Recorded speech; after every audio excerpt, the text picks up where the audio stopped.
Hola. Eh, en esta semana vamos a comenzar a ver algunos de los componentes en términos de procesos que están involucrados en los balances hidrológicos. Procesos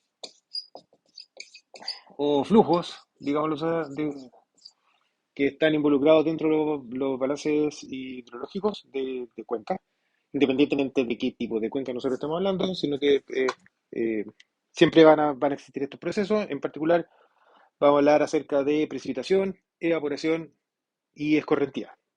Queda un poco de lado lo que es infiltración, que es importante y lo he mencionado, y afloramiento, pero para efectos de curso yo creo que con estos tres, creemos que con estos tres eh, procesos o flujos queda bien caracterizado todos los procesos, todo lo que es lo que uno necesita para entender qué es lo que ocurre con la escorrentía. Entonces, hablando en términos de precipitación, la idea es que lo primero es que es necesario entender de que cuando estamos hablando de precipitación estamos hablando de agua cayendo, independientemente de cuál es el estado en el cual el agua esté cayendo. Entonces podemos tener precipitación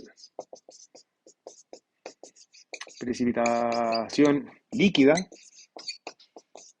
o sólida, donde la precipitación líquida es más conocida como lluvia y la precipitación sólida es nieve, ¿ya?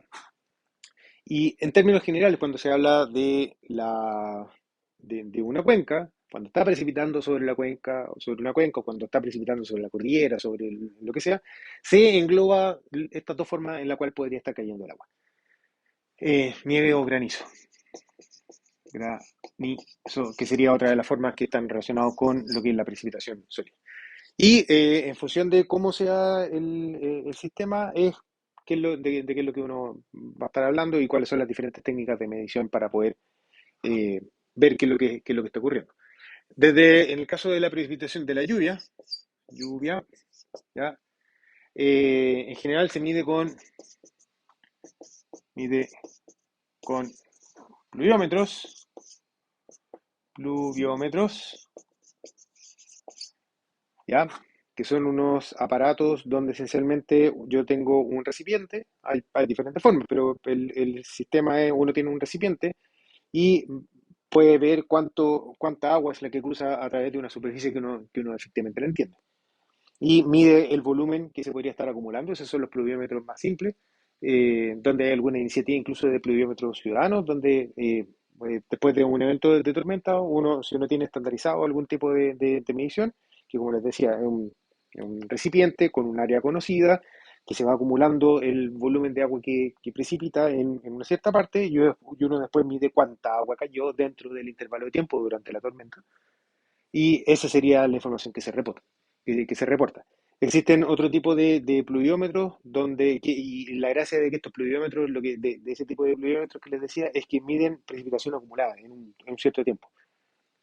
En una tormenta, durante una hora, durante 2 horas, etcétera. Y existen otro tipo de pluviómetros que lo que hacen es medir efectivamente cuál es el flujo de agua que está entrando dentro de un cierto sistema. Y ahí lo que se tienen, los típicos, yo se los voy a mostrar en clase, se tienen unos sistemas que son como dos copitas que va cayendo y en función del número de tics, tic, tic, tic, tic, tic, tic, es un equipo que va midiendo un número de tic. Aquí el agua va cayendo dentro de estas copitas y ahí se tiene una cierta idea de qué tan rápido está entrando el agua, pero de nuevo se mide sobre una superficie, ¿ya? Estandarizada, que uno conoce efectivamente cuánto vale la superficie, está entrando un cierto volumen de agua por unidad de tiempo a través de esta superficie, y en función del número de ticks que hace este balancín que les mencionaba, es que uno tiene una idea de cuál es el volumen de agua que está efectivamente cruzando a través de una superficie, y ahí uno tiene lo que se llama la intensidad de precipitaciones. Entonces, cuando estamos hablando de los pluviómetros, punto uno, una superficie, tengo que conocer estandarizado cuál es la superficie sobre la cual va a estar cruzando el volumen de agua, y después de alguna manera yo tengo que ingeniármelas para medir cuál es el volumen de agua en función del tiempo, ¿ya? Cómo va cambiando el volumen de agua en función del tiempo. Y en este sentido, cuando estamos hablando de precipitaciones, también uno hace la distinción entre precipitación acumulada, precipitación acumulada, Y lo que se conoce como la intensidad de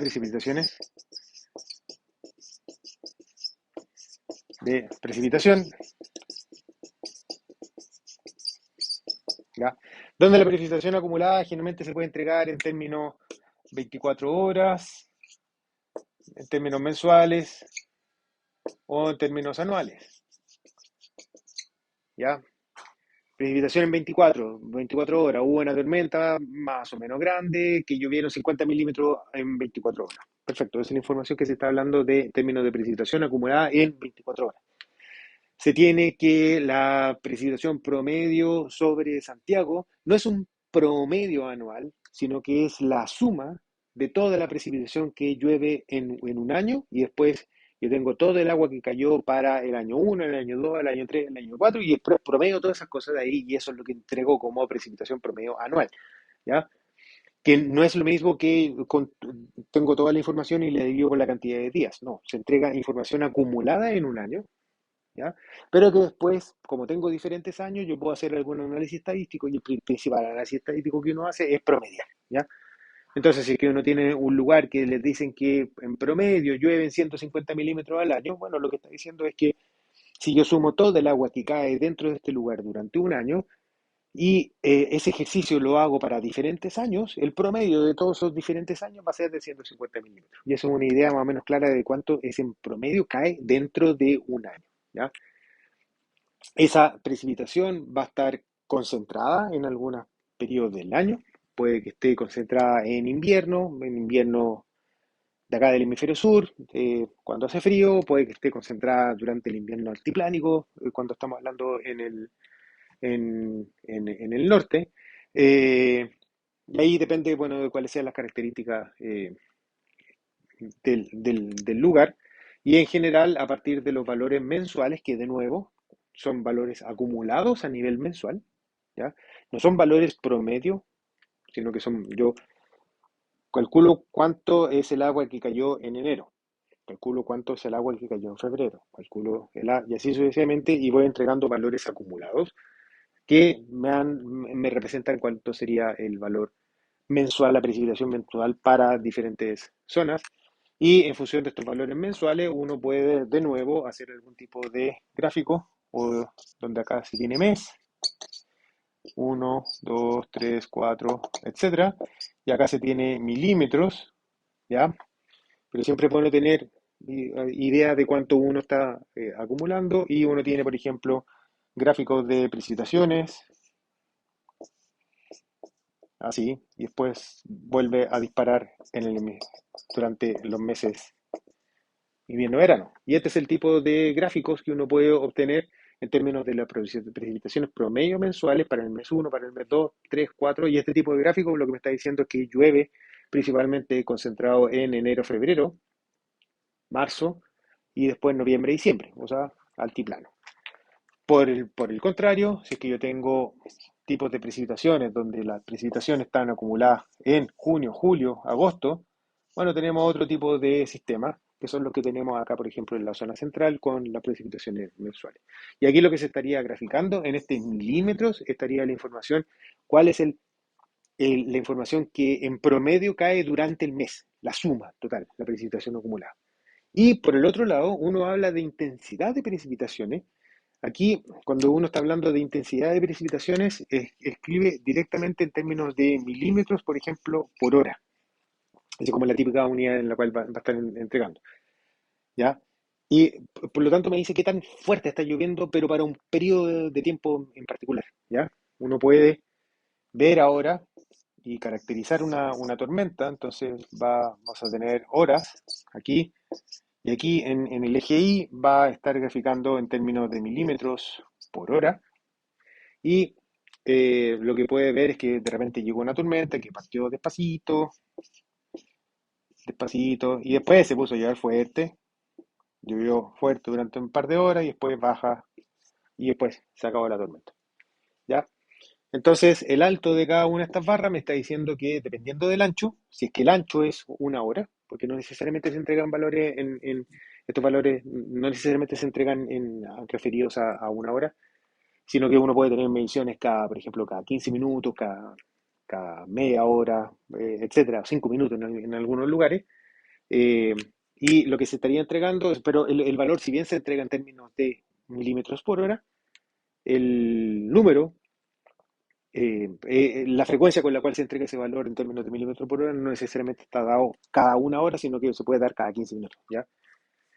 Eh, de manera tal de que después yo sumo, por ejemplo, y sumo todas esas diferencias para poder conocer cuánto vale la precipitación en un cuarto de hora. O sea, tengo que preocuparme de esa información. Si bien las unidades son milímetros por hora, la frecuencia con la cual se mide no necesariamente va a ser una hora y ahí uno tiene que hacer, tiene que hacer el cálculo bien para poder conocer los valores acumulados durante toda la tormenta. ¿Ya? Pero eso es lo que se refiere, como les decía, a intensidad de precipitación. ¿Ya? ¿Cuánta agua está cayendo ahora? 1 milímetro por hora, 2 milímetros por hora, 5 milímetros por hora, valores grandes, muy grandes, 20 milímetros por hora, eso y son los que efectivamente inundan todo Santiago, ¿ya? O toda la ciudad en general. Entonces ahí está la diferencia entre precipitación acumulada y intensidad de precipitaciones. Intensidad de precipitación me dice cuánto está lloviendo en un cierto lugar por unidad de tiempo, ¿ya? Y estas mediciones, si bien se escriben en términos de milímetros por hora, no necesariamente todas las mediciones se entregan cada una hora, sino que se pueden entregar cada 2 horas, 3 horas, etcétera, ¿ya? O 15 minutos, 5 minutos, etcétera. Dependiendo del lugar, hay algunos lugares, por ejemplo, en Antofagasta, donde hay algunas zonas que son susceptibles a los pocos eventos de precipitaciones que existen en Antofagasta, donde hay algunas estaciones meteorológicas que miden, por ejemplo, cada 5 minutos, ¿ya?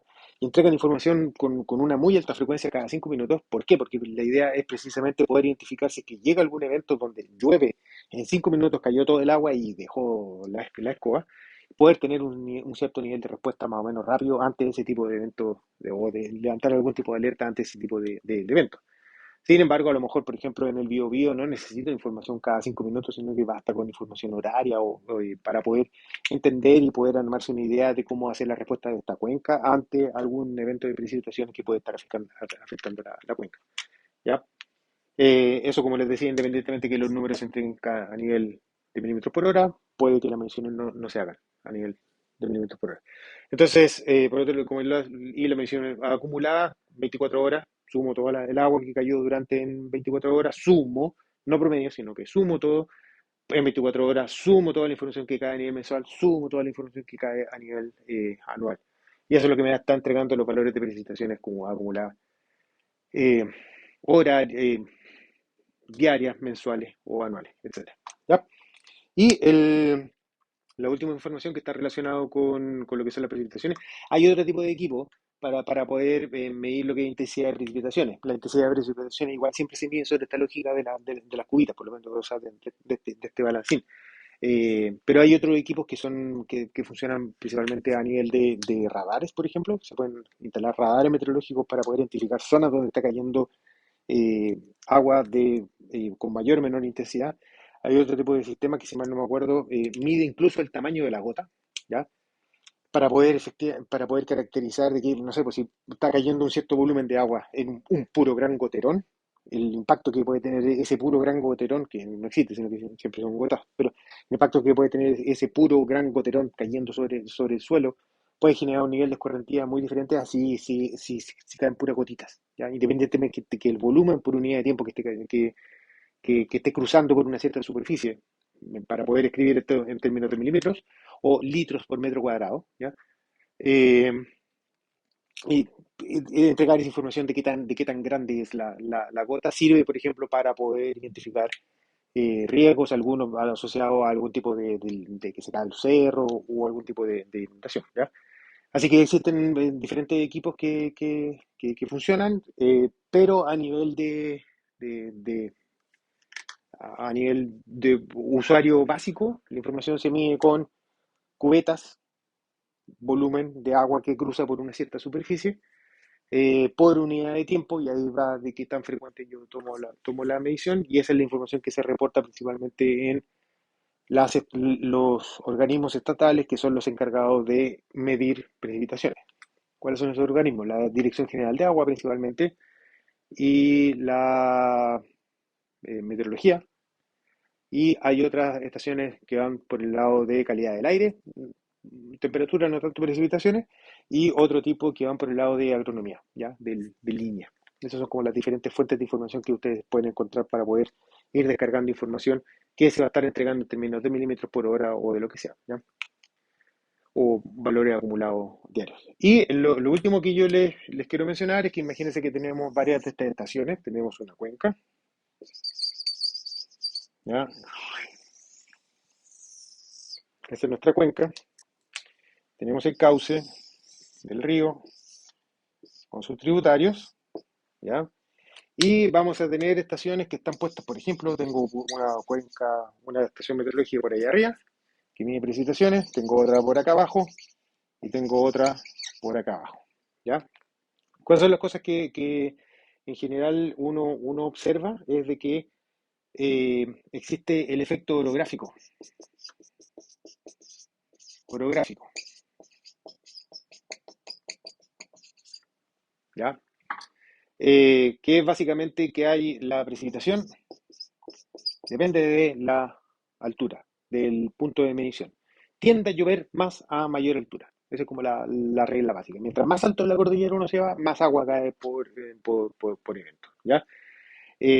Entonces, si es que nosotros quisiéramos calcular, por ejemplo, cuál es la precipitación promedio que está actuando sobre toda esta cuenca de acá, hay varias cosas que uno primero tiene que identificar. Lo primero es identificar lo que se conoce como la línea de nieve, supongamos que es esta, ¿ya? Que está muy relacionada con la isoterma cero, que lo he mencionado en algunos videos anteriores, donde la isoterma cero me dice cuál es el plano sobre el cual yo tengo una temperatura de 0 °C, tal que todo el aire que está sobre esa cota, es una cota, 2000 metros, 3000 metros sobre el nivel del mar, lo que sea, ¿ya? Todo el aire que está sobre esa cota está a una temperatura menor que 0 °C y todo el aire que está bajo esa cota está a una temperatura mayor que 0 °C. Entonces, una primera aproximación, uno podría decir de cuál es la línea de nieve, que es básicamente lo que diferencia entre precipitación sólida, precipitación sólida y precipitación líquida, ¿ya? Está fuertemente relacionado con esta isoterma cero, pero no necesariamente son iguales. De hecho, la línea de nieve está un poquito más abajo, orden de 300 metros. Depende de la humedad relativa y una serie de otras cosas que eventualmente, pero no necesariamente coinciden. Y por eso es que se suele distinguir entre lo que se conoce como la línea de nieve o de la isoterma cero, donde si bien la línea de nieve depende de la isoterma cero, no necesariamente coincide, ¿ya? Entonces por eso hay que hacer algunos ajustes. En general son del orden de menores que, del orden de 300 metros la diferencia que existe entre la isoterma cero y la línea de nieve que está a 300 metros más abajo. Entonces, volvemos a este problema, tenemos esta estación y queremos, por ejemplo, calcular cuánto vale el caudal que va a estar saliendo por acá, producto de un evento de precipitaciones que está actuando sobre la cuenca. Y lo primero que tenemos que identificar que este caudal de acá va a depender principalmente del área sobre el cual llovió agua líquida. Y para eso existe el concepto de la línea de nieve. Para poder efectivamente decir, nosotros podemos decir de que este caudal va a ser de alguna manera proporcional a la precipitación por el área, y el área es el área pluvial, no el área total de la cuenca, no necesariamente igual al área total de la cuenca, sino que es proporcional al área pluvial de la cuenca, proporcional al área pluvial de la cuenca, pensando en que todo el agua que va a salir inmediatamente producto de una tormenta va a estar relacionada por el área donde cayeron la gota en estado líquido y por lo tanto generó escorrentía. Toda la precipitación sólida que ocurre acá en niveles altos de la cuenca queda almacenada en la cuenca y ahí hay que comenzar a estudiar otro tipo de procesos hidrológicos asociados con el derretimiento y almacenamiento de la nieve, ¿ya? Es otro problema, ¿ya? Entonces, aparece el efecto de la variación de la precipitación con la altura. Entonces, si nosotros decimos aquí, tenemos lo primero, tenemos un modelo súper súper simplecito, tenemos el caudal, va a ser la precipitación en 24 horas, pues generalmente por un coeficiente, ¿ya? Coeficiente correntino, por el área pluvial, y lo otro que necesitamos conocer es cuánto vale la precipitación. Y lo primero que tenemos que ser capaces de distinguir es que si queremos calcular el área en la precipitación promedio sobre toda esta cuenca de acá, tenemos que ocupar toda la información que nosotros vamos a tener disponible en las mediciones. Entonces tenemos la medición punto uno, tenemos la medición del punto 2 y tenemos la medición del punto 3. Todo el análisis de la isoterma cera me dice que, bueno, tengo que de alguna manera sacar el punto 3 de la medición, porque toda la precipitación que se va a estar midiendo en el punto 3 va a ser precipitación sólida, que no va a contribuir directamente a la escorrentía en una primera vuelta, y después tendría que hacer un trabajo en términos de ponderar la precipitación del punto uno con la precipitación del punto 2, y eventualmente voy a tener una segunda, una tercera estación por acá y otra estación por acá, ¿ya? No necesariamente todas las estaciones van a estar contenidas de la cuenca, sino que también puedo ocupar estaciones que estén en las cuencas vecinas. Y a partir de esta información, lo que se conoce como los polígonos de Thyssen,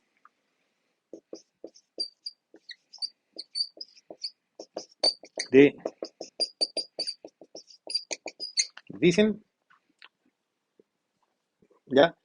Es que uno calcula la precipitación promedio que va a estar dentro de la cuenca a partir de la información que voy a estar midiendo en la estación uno, en la estación 2, en la estación 3 y en la estación 4, ponderando cada una de estas precipitaciones de las estaciones uno, 2, 3 y 4 por el área que estaría influenciada o del cual esta medición de acá sería más o menos representativa.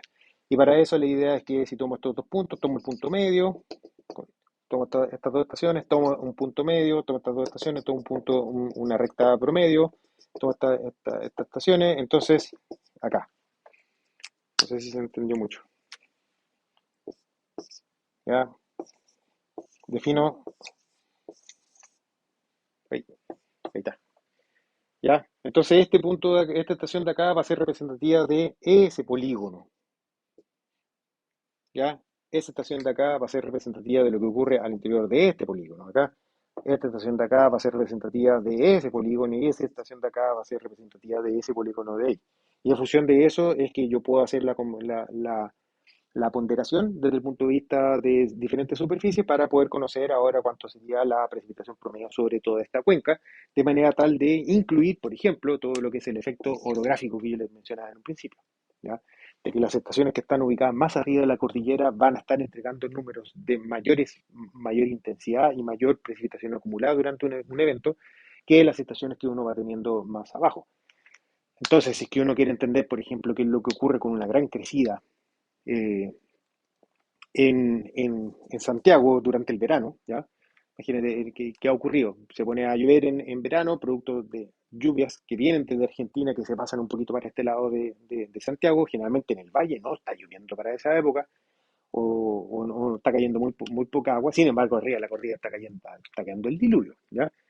Eh, entonces, eso quiere decir de que algunas zonas de la cuenca van a tener mayores áreas van a tener mayores precipitaciones y otras no tanto, y una manera de poder representar estas variaciones orográficas o variaciones espaciales de lo que sea del evento, para poder encontrar relaciones simples de que me digan de tipo caudal es igual a precipitación por el área, por un coeficiente Chaya, eh, es mediante este tipo de técnicas que serían los polígonos de Dirichlet, ¿ya? Así que eso sería respecto de lo que es precipitación. Nieve, ¿cómo se mide nieve? Buena pregunta.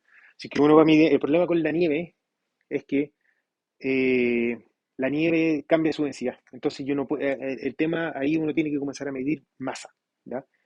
Y cambia importantemente su densidad. No sé, pues la nieve que recién cae tendrá una densidad de 600 kilos, ¿ya? Por metro cúbico, pero después si es que uno deja que se vaya compactando, después de un par de días, puede que esa densidad vaya aumentando. Entonces, si es que yo voy y mido, por ejemplo, el volumen, la altura de agua que hay, la altura de nieve que hay en un cierto punto, al principio puede que esté acá, después puede que esté por acá abajo, pero si mido la masa, puede que eventualmente sea la misma masa, ¿ya? Que tenga, sino que solamente hubo un tema de compactación de la nieve. Entonces, en el caso de la nieve, lo que en general se hace es traducir a equivalente en agua, ¿ya? Que es una manera alternativa de decir es que no vamos a trabajar en términos de volumen, porque volumen está el efecto importante de cambio de la densidad, sino que vamos a trabajar en términos de equivalente en agua. Entonces hacemos el referente a, si yo tengo una columna de este alto de nieve, equivale en la práctica a, si toda esta cosa acá yo la derrito, y voy a tener tantos centímetros de agua, pero ahora en términos de equivalente en agua líquida, ya no sólido. Eso, chao.